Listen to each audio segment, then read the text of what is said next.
Welcome to Think Big with Dan and Qasim. Join hosts Dan Melnick and Qasim Masood as they explore big ideas, limitless possibilities, and engage with visionaries, entrepreneurs, and thought leaders who dare to dream big, get inspired, motivated, and find practical tips for personal growth.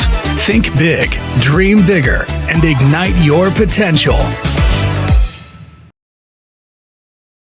Welcome to Think Big with Dan and Qasim. Our guest today is Chris McCarthy. So, Chris, if you want to go ahead and introduce yourself, tell us where you live and what you do. Yeah, of course, Dan. Thanks for having me on. I'm originally from Los Angeles, but I live in Orange County now, but Southern California native. I've been in digital marketing professionally for almost over 15 years now, which is crazy, right? I started when Google Ads was just search-based text keyword ads, and I started Facebook marketing before they released the Pixel. And, I've seen the ups and downs and all the strides that the digital marketing space has gone through. So I'm kind of a vet when it comes to digital marketing. And then I've solely focused on e-commerce for about the past 8 years or so. I did a lot of lead gen before, did a lot of B2B in the IT industry, but solely focusing on D2C, Shopify, retail, e-commerce, Amazon, the gamut of things, anything e-commerce. My agency that I've had for 8 years is McCarthy Marketing Inc. And we're a full circle e-commerce agency from data analytics to creative to paid media to email, SMS to CRO. We offer all those services. I also act as a fractional CMO, and I've been a full-time CMO for certain brands. So yeah, I kind of come from a CMO level perspective, and I try to tie the strategy together amongst cross-functional teams. Either I fill the gap with different members of my team, or I work with in-house teams, whichever methodology works best for each brand, because as you and everybody else knows, every brand is unique. We have our own tips and tricks and products, and some teams are overseas, some teams are in the US, and so forth and so on. So yeah, I work with different brands. I have a lot of experience in fitness and health and the kids and baby industries and outdoor products, but I've worked with over 50 brands. Awesome. So I'm just curious about your background. So you said that you've been in digital marketing for 15 years. So what made you want to get into it back in the day? Oh man, great question. After I graduated from CU Boulder, Colorado, I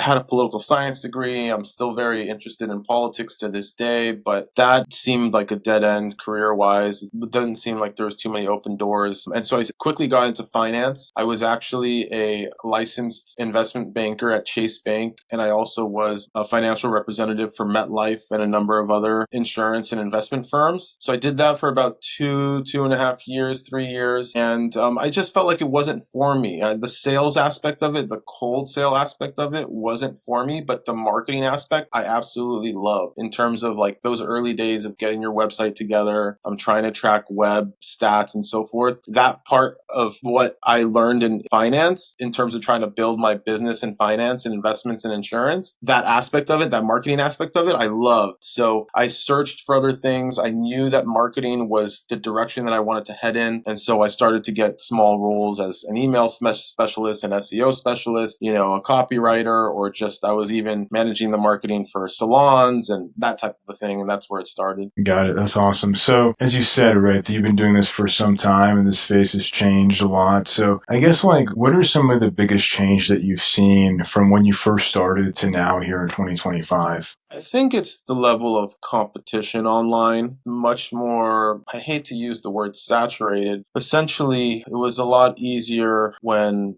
I started my agency in 2017 and, ad prices were lower. People were quicker to buy in terms of not needing to answer too many questions. And there's just so many nuances nowadays. I feel like because there's so many skilled people in this industry, which is great, it raises the competition level, but you have so many other external factors and just the technology has exploded. So it's just a matter of using technology to your advantage, but it can also be to your detriment as well in terms of the learning curve and how much is changing so quickly. It's like we're in this industry that changes so quickly and so much that you have to spend so much time and energy and an investment in learning, which takes away from immediate income. So it's really a risky, I think, industry to be involved with, as opposed to learning the specific trade, being a doctor, being a dentist. Like a lot of these things, they stay the same. If you learn a certain skill, it's going to sort of carry you through the course of life.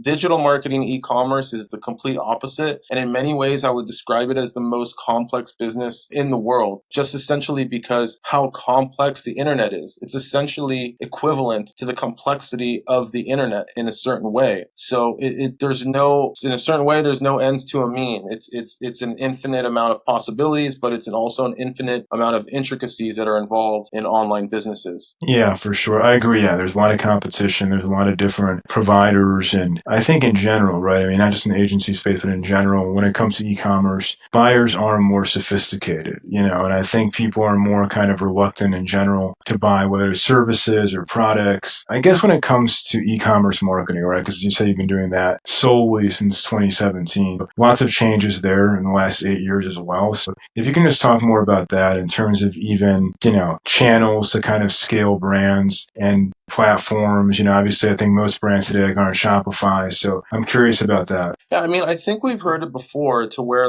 you can't solely rely on Meta and Google to build a profitable e-commerce brand anymore. I think it's possible, but it's few and far between. It's not the same as it was before when that was very possible.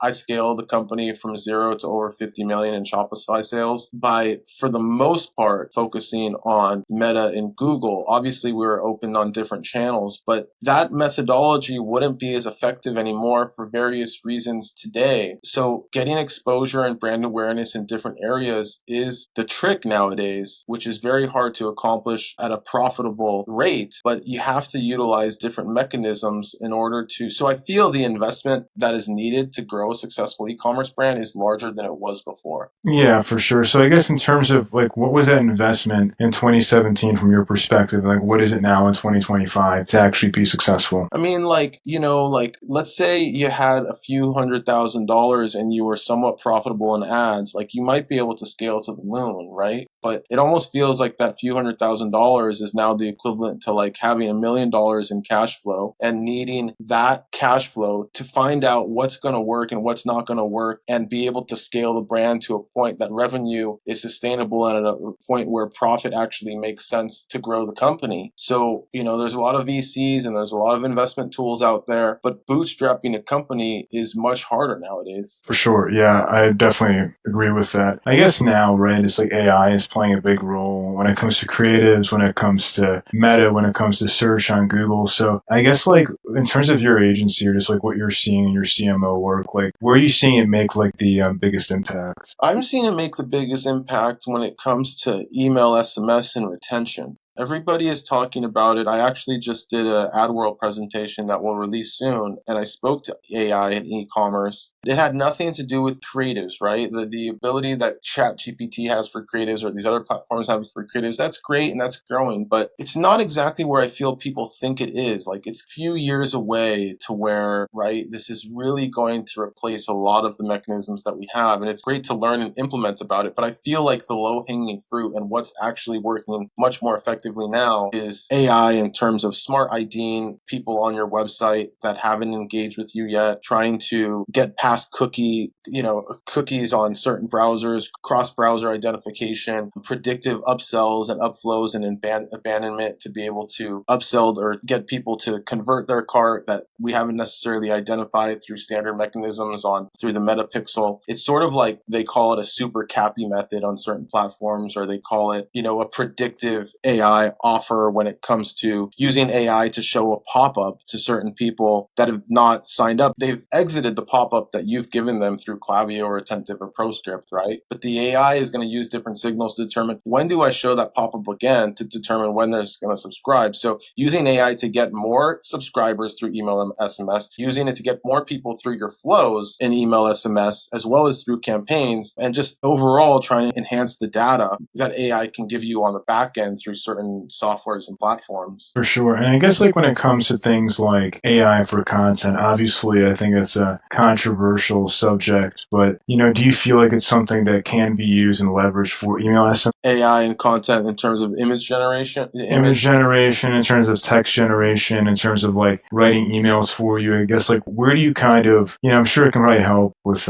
grammar refinement, ideation, things like that, but could you use it for actual email campaign? I think that there's kind of a big challenge platforms in terms of where you can actually bring an AI into the picture? For sure, we're using AI to help us with email and SMS copy. Like when we're building out these chats within ChatGPT, right? It's getting better and better the more that we're asking it to draft us email copy to understand our brand and feed it more information and tweak it in refinement. It still sort of takes a human eye to go over and modify tone and voice, but the AI is improving the tone and voice the more that you work with it so that it represents your brand as well as possible. So certainly in terms of copy, I think it's just low-hanging fruit to be able to help you with not just storytelling, but also converting copy and ask it to give you format it in different mechanisms for different channels. And it'll ask you, do you want me to rewrite this in this format and whatnot? And, you continue to do that. So I think the paid version of ChatGPT 4.0 model makes perfect sense for marketing copy, whether it be for email or ads. Image generation, I think so as well, but I don't think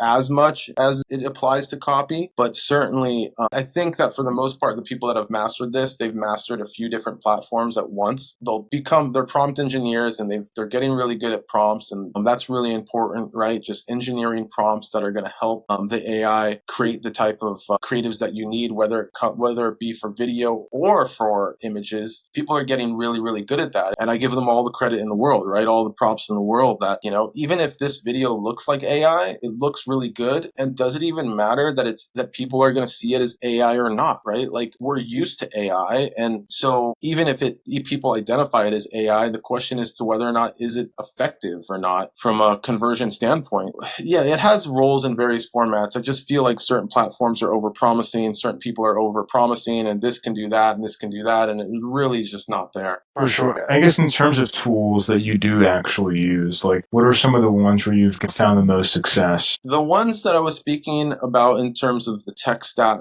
for like email and SMS, and it even ties to paid media because it feeds the data back to your event match quality scores in Meta and your pixel data. And then those audiences, right, get connected to Klaviyo. So you have a little bit more of a full circle sync between the information that you're getting through AI being sent to Klaviyo, then being sent to Meta, then being sent back to Klaviyo. Those are the ones that I'm using currently. There's a few out there, but I use Black Crow AI and Customers AI. They have different bells and whistles, but their standard sort of approach is the same. But I've had success with both of those, and I would recommend any brand to look into either of them. And then in terms of I definitely am using ChatGPT for copy and image generation. Some of my teams that I work with are working on improving videos, and certain videos is that didn't really work well from an ad perspective, but I can see that, they're working on it. And I think there's a lot of prompt engineers that can really make stellar videos with.